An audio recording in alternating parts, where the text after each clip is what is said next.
have 10 minutes for questions, so there will be microphones running across the room.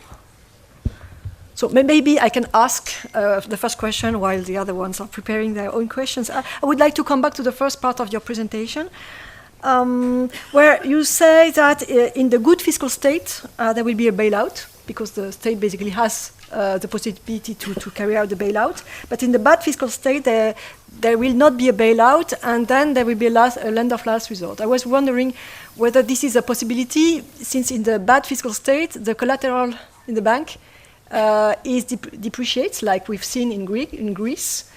So there is no possibility for the central bank to play its role of lender of last resort, given the fact that there is no good collateral in sufficient quantity. And then there is a problem for the central bank that is going to play a quasi-fiscal role. And I was also wondering why you say that the lender of last resort function is costly. Is a fiscal cost, because I thought that the central banks had earned a lot of money by distributing all this liquidity since the start of the crisis. Okay, well, thank you for those two relevant questions. And yes, they have made money out of this, but it's an ex post thing. So my answer is that otherwise we will not be worried about bailing out the banks. I mean, if that was the case, I think all the concern that many of us have had about bank bailouts will not be justified.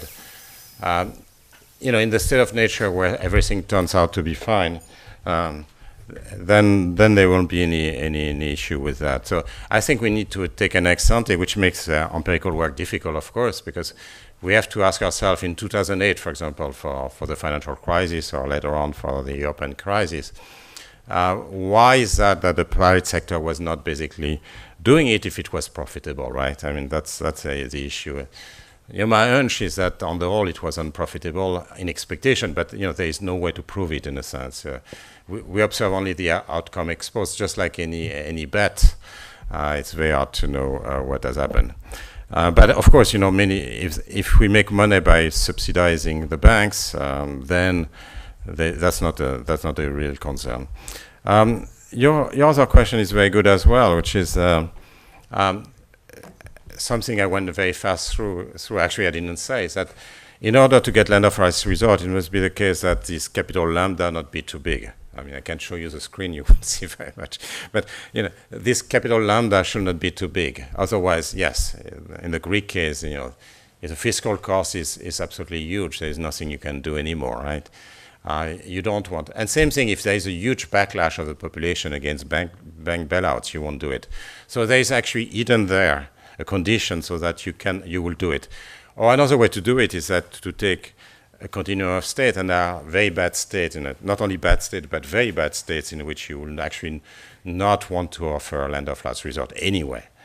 So if really push comes to shove, you don't want to actually help the bank. So I mean, you are completely right, and I went way too fast on this. Questions? Don't be shy. You've convinced everybody. I have one. Okay, thank you very much, Jean. Maybe you could elaborate a little on this point on which you insisted, on the fact that economists were completely absent in the elaboration of the new regulation. I mean, as an expert in this area, can you explain why it was the case? And does that mean that there is a kind of glass ceiling between economists and the financiers? Or is it the case that, as a matter of fact, economists don't have very much to say on this? Well, I think that's a good question as well. I think they haven't been absent everywhere, which is if you think about having higher capital ratio, having a liquidity ratio. We had been arguing that you need a liquidity ratio for a long time, before 2008. The danger of OTC markets, we had been arguing they were dangerous to OTC market. Not every economist, not every economist, but at least some economists argued about the danger of OTC markets. It's not like we were absent. The banking union, I think a number of economists argued for the banking union before the banking union happened. On the liquidity ratios, I think we were absent. How do you structure a liquidity ratio? Which securities should be built in and so on? We were completely absent. Yes. So it depends on what. Now, your deeper question is about the role of economists in central banking. My own experience, I've said that many times, it's actually easier to have influence on public decision makers when there are independent authorities like competition policy and so on, and sometimes central banking as well, as opposed to political authorities, which are under much more pressure from the public opinion. But still, you need to have economists there, and that the question is the role of economists. And from my internal sources, which I'm not going to quote, of course, it's always difficult when you're an economist actually to push, because some people don't. Perhaps we are not very good at explaining what we're doing either. I mean, you have lots of experience with that, but it's we need to be clearer and try to explain what we do, and we have to push also against the lobbies too, because the lobbies are there, and that's not always easy to do.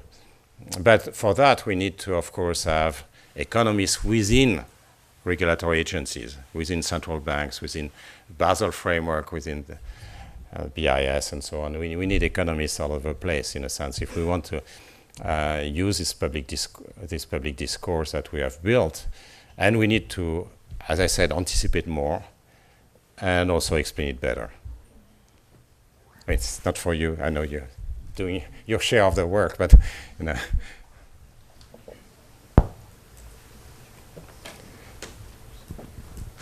Perhaps to follow up on this question, which is very important. There are more economists in central banks and BIS and IMF and places like that than in government. So my own experience is that maybe, there is a lag between, sometimes economists are in advance and sometimes they are delayed. And this is something where the delay of the research doesn't take place fast enough, and we have been surprised by the crisis. So in some areas in European affairs, there are many cases where decisions were taken without any piece of research. In the G20, it's the same. So I think we have something to think about, and maybe the directors of research institutes should maybe think about what will be the main challenges in the next 10 years so that we can get prepared, because... Well, Agnès, you also have done your share of work in that direction. It's very, very important. Yes, as I said, there are issues we have anticipated and some others we haven't, so we have to do sometimes the work exposed. But let me just completely change the topic. If you take the digital revolution, for example, and you look at the new competition issues, you look at privacy issues, you look at the future of labor, you look at fiscal aspects, you look at everything, we are behind. I think it's a shame. And we are not the only behind. Everybody's behind in a sense. So it's not like we are the only ones. But it's a big shame, because there's going to be a huge upheaval in our societies in the years to come, and we are there waiting. But another thing is that there's also the public demand in a sense. We should not be influenced too much by the public opinion. One of the big issues with crisis is not so much a resolution of crisis. You have the choice between the bad and the ugly. It's just terrible anyway. You can do it a little bit better than. And the issue is really to prevent the crisis from happening. And the big issue about 2008 or about the European crisis, that they were prepared. Everything was going well. The politician was saying, no, don't destroy growth. We need this growth and blah, blah, blah. And there's no interest in tightening the regulation or whatever. It's absolutely no interest.